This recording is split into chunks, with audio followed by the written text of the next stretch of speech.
Okay, this video is part 3 of Erasing Dr. Mcdougall's Legacy. Part 1 was the interview with Nathan Pritikin. Part 2 was the story about rebuttal of Dr. Greger's criticism of potatoes. Part 3 here, I'm going to have a link to Dr. Mcdougall's interview with Dennis Burkitt, but I first want to explain to you why Burkitt was more correct than you realize. A lot of new information has become available since those days that strengthens the accuracy of what Burkitt was saying and the support for the Dr. Mcdougall diet, the low-fat vegan diet.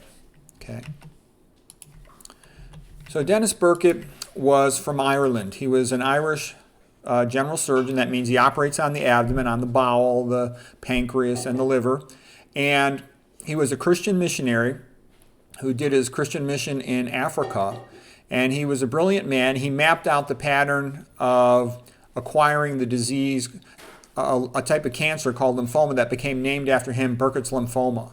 And he became pretty famous after that, and he got put in charge of hundreds of hospitals mapping out their disease patterns. And the thing he became most famous for was for mapping out abdominal pressure syndrome. He did that work in conjunction with another doctor named Peter Cleve and Hugh Troll, and also with a scientist, PhD, Alec Walker. And it was rather incredible stuff. If you want to read a quick paper about it, Dennis Burkitt and the Origins of the Dietary Fiber Hypothesis. This is a good one by John Cummings. Here's a nice picture from Dennis Burkitt's lectures. And basically this is from a lecture given by Dr. Mcdougall, but he's talking about the work of Dennis Burkitt here. And what Burkitt said is that when you have small stool because you're constipated from a lack of dietary fiber, the people are going to be sick, the population, and you're going to need big hospitals. On the other hand, if people eat a lot of fiber, they'll have bigger bowel movements and they're going to be healthy, so you only can get by with small hospitals. That was the gist of that. Okay, now Dr. Mcdougall also used to say, you can see the truth. You don't even need to do all this reading. Just open your eyes and look around. Papua New Guinea, where they ate 93% of their calories from sweet potatoes, they're all skinny, muscular, and energetic. Okay, they do a tremendous amount of physical labor, physically fit. And that's interesting because sweet potatoes are only 4.5% of calories from protein, so super low in protein. Average Papua New Guinea man eats 25 grams a day of protein. That's only a fourth of the average American man who eats about 100 grams per day. Okay, you really don't need hardly any protein.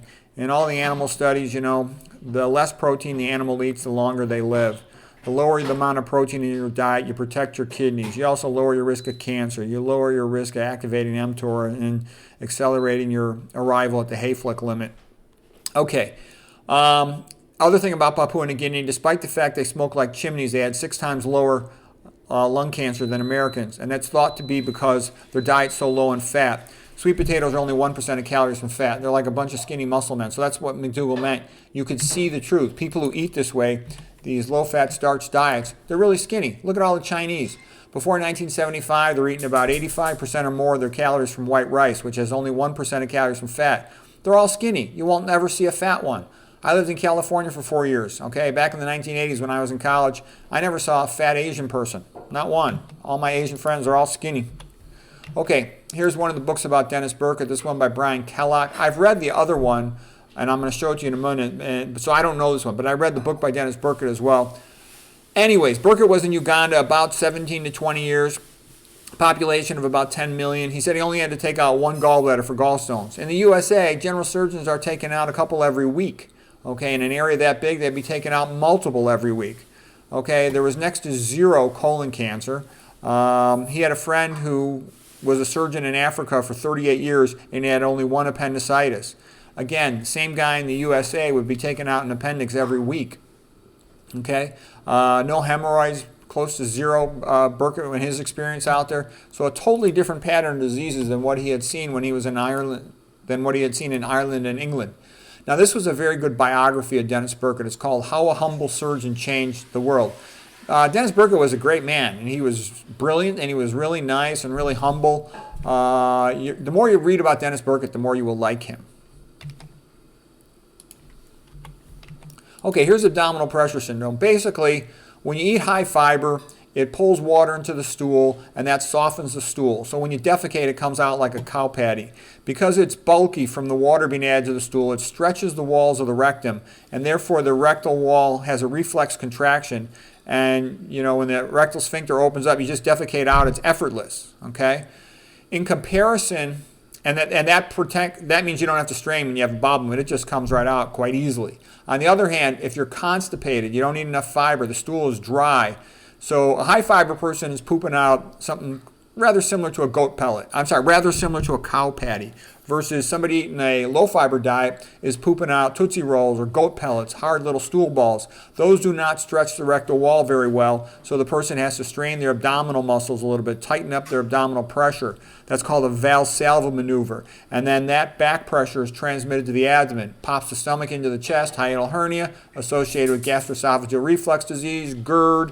You get inflammation of the esophagus called Barrett's. Eventually that can lead to esophageal cancer.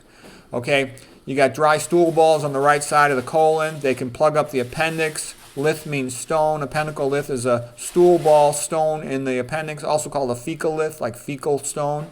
That blocks the appendix outflow. The mucus glands keep secreting. They can't get the mucus into the cecum, the remainder of the colon over here, so this will pop. That's appendicitis.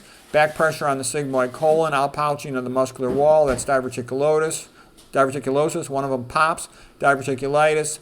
Stool spills out into the mesenteric fat, the fat around the colon, causes tremendous pain. I see cases of that every week, okay? A little bit less often as appendicitis, but it's still a common cause of acute abdominal pain. Back pressure can lead to increased inguinal hernias, increased periumbilical hernias. I couldn't draw the one on here. Rectal hemorrhoids, varicoceles in the scrotum, back pressure down into the leg, varicose veins, all this trouble just because you're constipated. And that is what Dennis Burkitt knew, back around 1970 when he was first met with Dr. Mcdougall. And what I'm going to tell you is fiber does way more than that. It has tremendous importance, far more than you can imagine for like everything, okay? All right, now here's just a quick picture of leaky gut. Basically, here's normal gut over here. You eat fiber, the good gut bacteria convert the fiber to short-chain fatty acids, in particular 4-carbon butyrate. 4-carbon butyrate is taken up by the gut lining cells called enterocytes because the gut's called the enteric tract. They use the butyrate to make TJs, tight junctions, and that blocks everything that doesn't belong from getting through that gut wall. If the tight junctions are not intact, then bad things get through the gut wall. LPS is bacterial endotoxin from gram-negative bacteria. It means lipopolysaccharide. When that gets across the gut wall, it'll cause inflammation of the gut wall. It can get into the blood over here, and then it can cause inflammation in the blood and a lot of problems. We're going to talk about that. There's also big chunks of protein can get through, cause molecular mimicry, and then the immune system reacts to it. You can get autoantibody cross-reactivity and autoimmune disease. Okay, it's a major mechanism of autoimmune disease. And the main thing that prevents leaky gut is to eat adequate amounts of dietary fiber. At a minimum, you should be getting at least 50 grams a day. Ideally, you should get even more than that. I probably eat about 100 grams a day. Dennis Burkitt says our ancestors ate over 100 grams a day of fiber. All these things listed here, things like alcohol, chlorine in your water, Al in your water, F- in your water, all these emulsifiers in processed food, all these oils, okay, saturated fat, they all increase your risk of leaky gut. Okay, excessive psychological stress, caffeine, sleep deprivation, all of those things increase your risk of leaky gut. All right, so now I'm going to start showing you some of the reasons why that's a big deal. You want to protect your gut barrier, okay? Your gut barrier is a big deal. It's like guarding the fort of your body. And same thing with your teeth, your gums, periodontal disease. Bacteria can get across there, and those bacteria get into your blood, they start causing problems. Okay, so here is showing the LPS bacterial endotoxin from gram-negative bacteria. Gram-positive bacteria have an endotoxin called LTA, which does much the same things. It's not as extensively studied, though, in the medical nutritional literature. Okay, you also get excessive amounts of iron. You become iron overloaded from all the refined foods that have iron added or from the meat. And those will distort the shape of this clotting protein called fibrinogen and make it change from alpha helix like a slinky or a cylinder. Secondary protein structure is alpha helix, and will make it into beta-pleated sheet, which just means flat. So now, it's hard to stack a bunch of Slinkies. It's very easy to stack a deck of playing cards, which is the shape of the protein when it's like a beta-pleated sheet. So they stack up, they bind to each other, and then the bigger the molecule, the more likely it is to precipitate out of aqueous solution, which means blood plasma, to clot. And so you get lots of blood clotting, and this will plug up small arteries, and it can make you stupid, and it can weaken your heart. It can cause all kinds of problems. The other thing is these high-fat diets will have a tendency to activate the neutrophils. Neutrophils are the vast majority of your red blood cells. I'm sorry, not of your red blood cells, of your white blood cells. They're about 65% of your white blood cells. They are the first responders to infections or bacterial toxins in the blood. The LPS will activate them, pathogen-associated molecular patterns. These are all the toll-like receptors. And guess what? TLR is for toll-like receptor. It's also activated by dietary fat. Okay? Not good.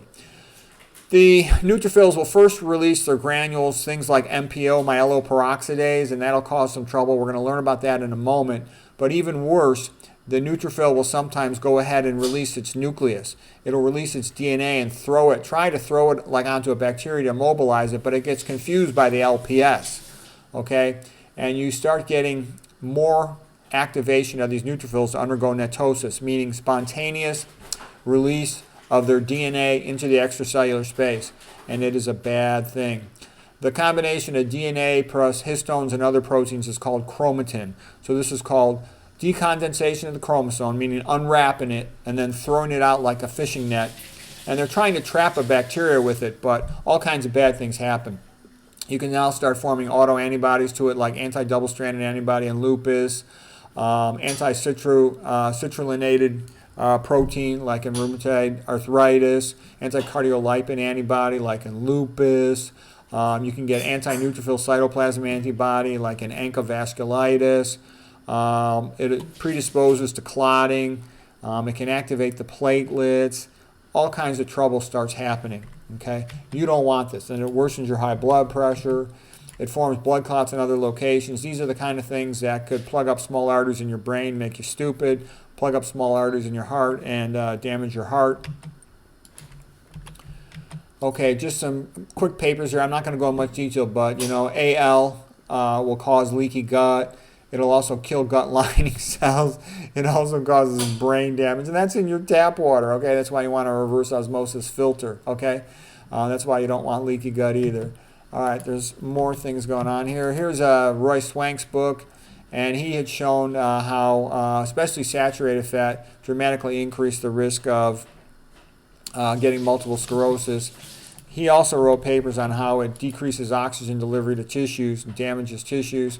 A great video by Dr. Roy Swank is at Dr. Mcdougall's site, where he shows how the fat clumping onto the red blood cells through the chylomicrons and through LDL cholesterol creates blood sludge, and that drops oxygen delivery to the tissues. In a hamster brain, he measured like a 30% drop in oxygen delivery to the tissues. Peter Cohen measured 20% drop in oxygen delivery. Here's a little bit about neutrophil release of MPO, myeloperoxidase. Myeloperoxidase is a heme-containing enzyme that catalyzes the production of bleach.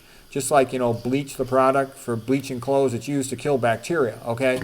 It sort of combines chlorine with hydrogen peroxide to make HOCl, hypochlorous acid, okay?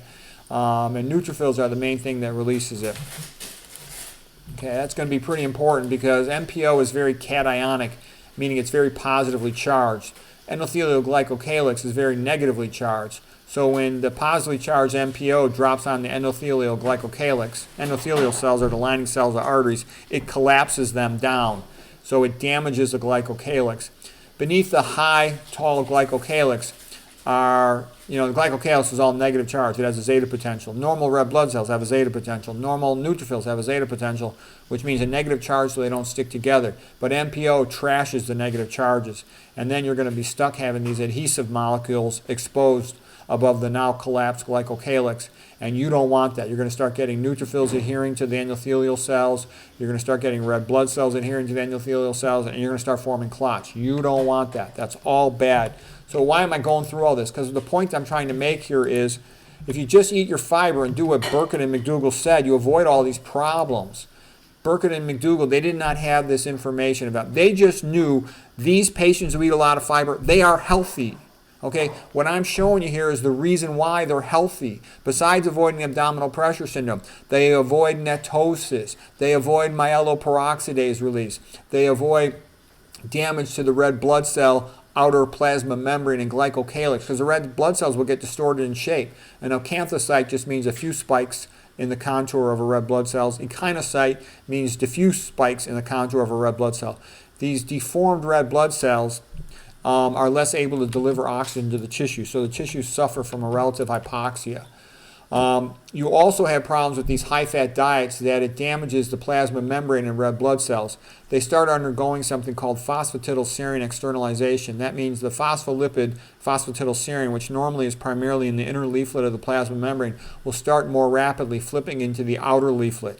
Okay, and then when that gets into the spleen, that's like an eat me sign. It makes the red blood cell less deformable, and these red blood cells are cleared more rapidly in the spleen. And when they try to pass through capillaries elsewhere, they're stiffer. They don't get through as well. Okay, and you can also run into problems where when you have an excessive amount of these things going on, the phosphatidylserine can activate the RAGE receptors, the receptors for advanced glycation end products, and this also will lead to inflammation, and it's damaging, and it's prothrombotic. So these are things causing more clotting in the blood, making your blood more higher viscosity, increasing your risk of hypertension, increasing your risk of atherosclerosis. This is all bad. Okay, here's one paper by Roy Swank, the neurologist, friend of Dr. Mcdougall, another one of Dr. Mcdougall's mentor. And this is when he was working in a hamster brain, okay? And it was producing significant reductions in the available amount of oxygen. And it was due especially to the saturated fatty acid. He thought saturated fat was by far the worst. Later researchers also proved, like Ray Rosenman and Meyer Friedman, that omega-6 cooking oils were also very bad and damaging for oxygen delivery to tissues. They also cause blood sludge. Okay, here's one paper showing exogenous fatty acids from the diet, endogenous fatty acids from being obese. They will also activate toll-like receptor number 4, just as does LPS, lipopolysaccharide bacterial endotoxin. So, that's a pretty bad statement that excessive dietary fat is being associated with the same thing as bacterial endotoxin, okay? That's bad. Major depression disorder patients have increased LPS antibodies. So there's a sign that leaky gut could be associated with that. Okay, here's just also showing the effect on estrogen. When you eat a high meat diet low in fiber, you get more of the so-called bad bacteria. These are bacteria that produce more of an enzyme called glucuronidase. That ends up being a problem for estrogen metabolism. Normally the body takes excess estrogens. They go through the liver detox system. Liver is a big metabolic workhorse to detox chemicals in the blood. And it conjugates the estrogen. E is for estrogen. And then glucuronic acid, just think of it as being a glucose with a carboxylic acid on there. Okay, and this is what it adds to it. So the estrogen is then excreted in conjugated form into the bile, goes into the bowel, and you defecate it out of your body. That's how you lower estrogen levels. And what I'm saying is when you don't eat enough dietary fiber, you get more of the bad bacteria from a meat and processed food diet. They deconjugate the estrogen. They cleave the connection between the estrogen and that glucuronic acid. Now the estrogen is reabsorbed into the blood. And this is another reason why American women who eat these processed food diets have very high estrogen levels, which increases their risk of breast cancer, increases the risk of uterine fibroids, increases the risk of endometrial cancer. It's bad. Increases the risk of autoimmune disease, increases the risk of becoming fat. You've got high estrogen levels when you're pregnant because it signals to the body, it's a fat storage hormone, to save extra calories, keep them on the body because the baby might need those for energy. Okay, so here's kind of the point I'm making. Dennis Burkitt was correct when he said dietary fiber patients who eat adequate amounts are much, much, much more healthy. And he and Mcdougall both knew this to be completely true based on epidemiology of Africa and everywhere else that they looked. Jeff Nelson over at VegSource has a very good quote. He says, "Fiber is life, pharma is death." That is totally true. And the reason I just showed you these slides so you realize when you eat the high fiber diet and avoid the processed food, avoid the meat, avoid the oils, You're not just protecting your gut from abdominal pressure syndrome. You're protecting yourself from leaky gut. So you're protecting yourself from autoimmune disease. You're protecting yourself from amyloid clotting. You're protecting yourself from LPS activation in neutrophils to undergo netosis. You're protecting yourself from LPS traveling up to the brain. When you got leaky gut, you tend to have leaky blood-brain barrier. You're protecting yourself from neuroinflammation. It's all good. You're protecting yourself from microvascular ischemic disease, atherosclerotic disease, plugging up small arteries with amyloid clotting, plugging up small arteries with netosis-related clots. You don't want any of that, okay? And you're also going to be more likely to avoid, iron overload and all the complications that go with that, which includes amyloid clotting. And like I'm saying, the difference between low-fat vegan diet versus an animal diet or a processed food diet, it's not a close contest. It's not 5-4. It's 100-0. The only bad thing about the low-fat vegan diet is you got to take B12. Okay? That's it. Animal food, animal protein, processed food diets, they're associated with everything bad. Bad gut bacteria, like I said, increased estrogen reabsorption, all the inflammatory bowel disease, irritable bowel syndrome, abdominal pressure syndrome, obesity, autoimmune disease, hypertension, diabetes, coronary artery disease, peripheral vascular disease, stroke, dementia, kidney failure, osteoporosis. It's all bad. It's all bad. Who would want that? So anyways, I'll have the link in the description below for the Dr. Burkitt interview. I've just given you a little bit of background information with this talk. I hope that was helpful.